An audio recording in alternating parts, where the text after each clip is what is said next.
Hello CPC friends, today is a very good day for me because I received the first batch of prototype PCBs for my latest Amstrad CPC extension card project. The ultimate MIDI board for the Amstrad CPC is finally a reality, and you see it here. So I'm already playing the drums. And yeah, so this is a demonstration that the CPC can send MIDI data over the expansion port, over the data bus, into the general MIDI sound card, and it's being played back, right? And so it's very simple with this card to send MIDI data, and I demonstrated that in my previous videos, right? So yeah, the PCB prototype boards, they worked out of the box, so very good quality again, the Osh Park PCBs, and no complaints so far. Everything is working as it should. So that is of course the first demo. Now let me also demonstrate the MIDI in and play back over the MIDI sound, right, as I did in my previous videos. So let me start a MIDI playback program on the PC, and MIDI data is being received over the MIDI input port, right, and being played back by the S2.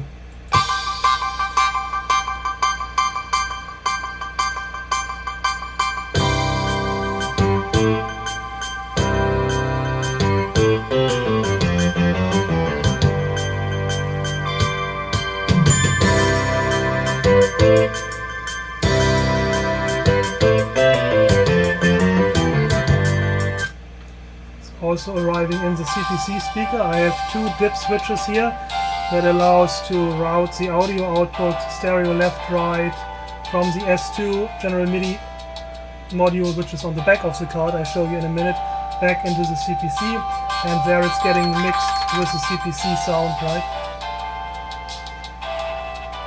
So of course that doesn't sound great, but you know, there's a line out.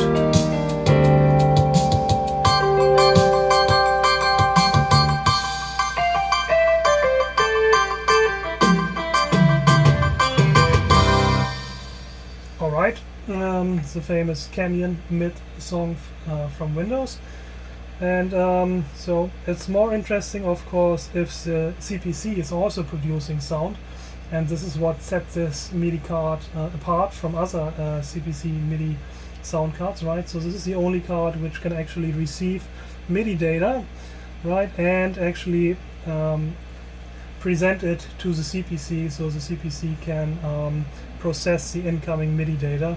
And I showed that in my previous videos, that I have a little synthesizer program here which turns the CPC into a MIDI instrument, which we are starting now. There was some stuff in the buffer, right? And so for now let's only listen to the CPC sound, and I have a piece of classical Bach music here, right? And that sounds as follows.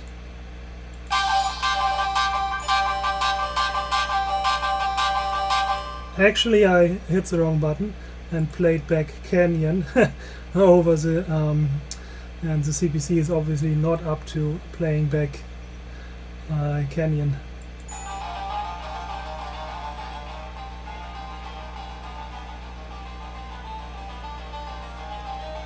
So now you can hear the S2 and the CPC sound chip playing in unison, right? This is only the S2 to the line out for the speaker. So I need to disable the S2 routing into the CPC speaker. Now you only hear the CPC speaker. That's actually the CPC sound chip playing back MIDI data which it receives. And I demonstrated that before in my previous videos as well.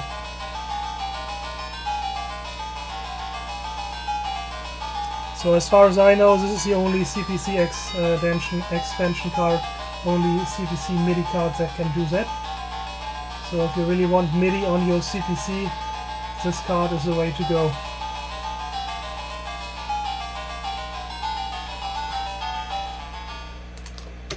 And of course we can also play CPC and S2 card together.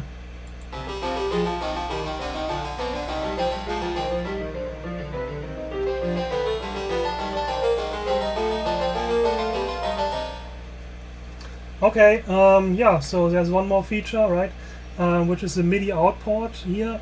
So not only can the CPC generated MIDI data go into the S2 sound card, which is on this board on the back, I'll show you in a minute, but the MIDI data that is generated can also be routed to the output port here and then go, for example, to a externally connected MIDI device such as the Roland sound canvas here. Right, so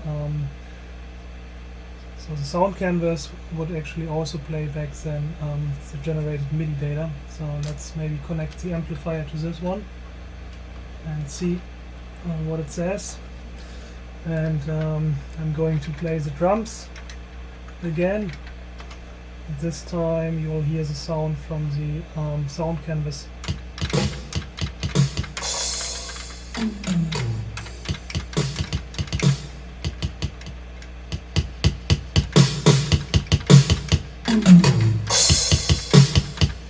Yeah, sounds quite a bit different. I mean, that's of course a more high quality MIDI instrument, so it has a little bit more oomph. Yeah? So yeah, and yeah, so those are the features of this board, right? Full MIDI in, full MIDI out, MIDI through, and yeah, let's have a quick tour of the board, of the hardware. Here it is. On the back, the fabulous S2 General MIDI sound module, right? And of course you can just remove this and replace it with another compatible sound module from the Zelda shop, like for example here the E-Wave, right?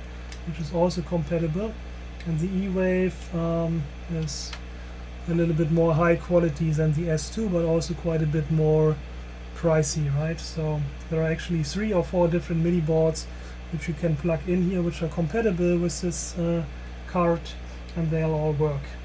Another thing I've ordered is the McFly, which is a low-cost but very interestingly very raw sounding general MIDI module. But I must say the S2 is really my favorite board because it has such a good compromise between sound quality and price, right? It's only $35, or is it euros? And it really sounds amazing for that price. So that's my favorite. And so here we have a couple of dip switches, right? So with 7 and 8 you can disable the card. Basically it cuts the I/O request lines, right? So cutting power of course will not work for such a card because it's still connected to the bus and it's producing all kinds of weird effects then, so you have to use these dip switches to turn it off. Then 5 and 6, as already explained, allow you to route the S2 sound output into the CPC speaker, right?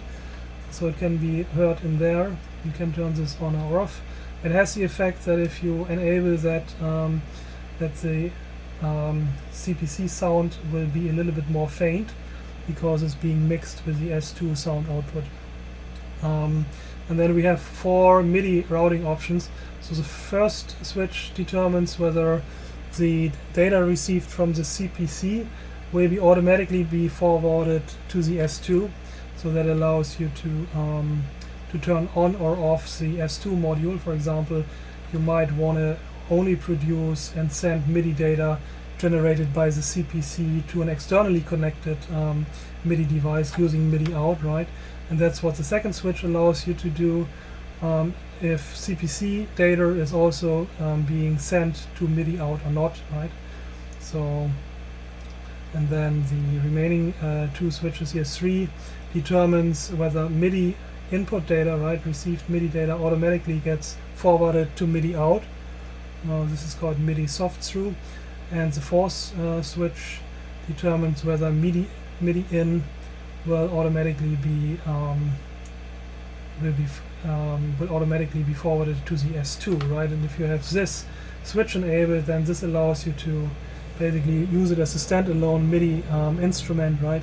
You can just connect an external MIDI controller, a keyboard, and power this with 5 volts, and you can play the S2 in that way. So you have a general MIDI synthesizer.